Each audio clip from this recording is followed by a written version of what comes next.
Olá, hoje vamos mergulhar numa análise que fala de um conflito espiritual gigantesco, sabe? Uma verdadeira batalha pelo controle da humanidade.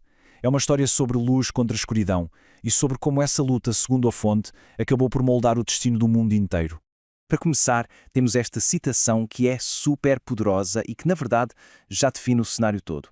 Pensa assim: de um lado, uma força que só quer destruir, que vem para roubar, matar e destruir. E do outro, uma força que oferece vida e vida em abundância. São essas as duas frentes no centro deste conflito. Então o texto nos joga num cenário bem sombrio, um mundo onde parecia que Satanás estava com a vantagem toda. A escuridão que ele espalhava, segundo o texto, só ficava mais e mais intensa, envolvendo a humanidade numa espécie de manto de desespero. Mas olha, mesmo no meio desse caos todo, a análise mostra que havia focos de resistência. Existiam ali uns reformadores, sabe? Pessoas a trabalhar para guiar os outros para longe do pecado. Só que a oposição era gigantesca. Eles eram odiados e, como o texto descreve, muitos acabaram pagando com a própria vida por essa causa. E é aqui que a coisa fica interessante. Vamos falar do que o texto chama de a maior vitória de Satanás. E olha que surpreendente, não foi corromper as nações pagãs, que de certa forma já estavam perdidas. Não. Foi algo muito mais cirúrgico e devastador. O segredo todo, a chave da estratégia, está aqui, neste princípio. A fonte aponta a raiz do problema na infiltração do que chama de princípio pagão. Aquela ideia de que a gente pode se salvar por conta própria, sabe? Pelas nossas obras. Essa crença, que é a base de muitas religiões, era, segundo o texto, o exato oposto do que Deus queria.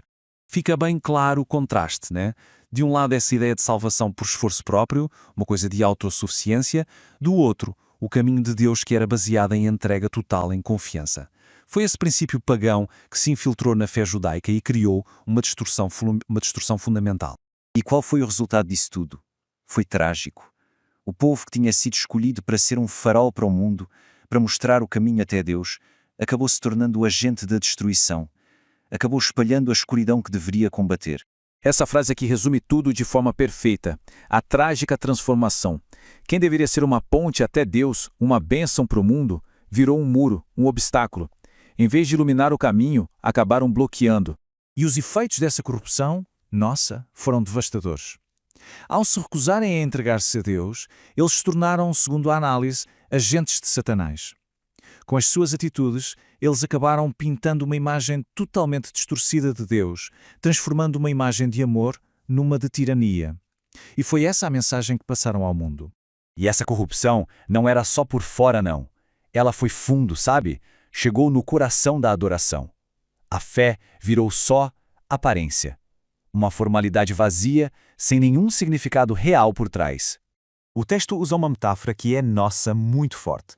Imagina só, os sacerdotes no templo eram como atores num palco. Eles faziam todos os rituais, cumpriam as cerimônias, mas era tudo encenação. Sem sentimento, sem conexão genuína. Era uma performance, não adoração. Dá para ver certinho como essa degradação aconteceu, passo a passo. Primeiro, Deus deu as leis e as cerimônias para guiar as pessoas. Depois, esses mesmos rituais foram distorcidos, viraram ferramentas para cegar.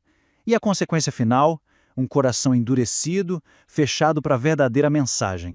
E aí chegamos ao ponto final. Aqueles canais de comunicação que Deus tinha estabelecido com a humanidade simplesmente foram bloqueados, corrompidos por dentro. A conexão foi cortada. E isso nos leva para uma cena final que o texto descreve e é bem sombria. O Filho de Deus olha para o mundo e o que ele vê? Uma humanidade perdida, afundada na escuridão e num desespero profundo. A humanidade é vista ali como vítima, sabe? Vítima da crueldade de uma força que nem entendiam, nem conseguiam combater. As pessoas estavam confusas, enganadas, andando numa fila sombria que só levava para o abismo. A jornada parecia ter um único destino. Uma noite que prometia ser eterna. Uma escuridão da qual não parecia haver retorno. E talvez o mais triste de tudo, eles caminhavam sem a menor esperança, sem nenhuma promessa de que a luz um dia voltaria a brilhar. Só que é bem nesse ponto, no fundo do poço do desespero, que o texto apresenta uma virada. Em meio a toda essa escuridão surge um olhar de profunda compaixão.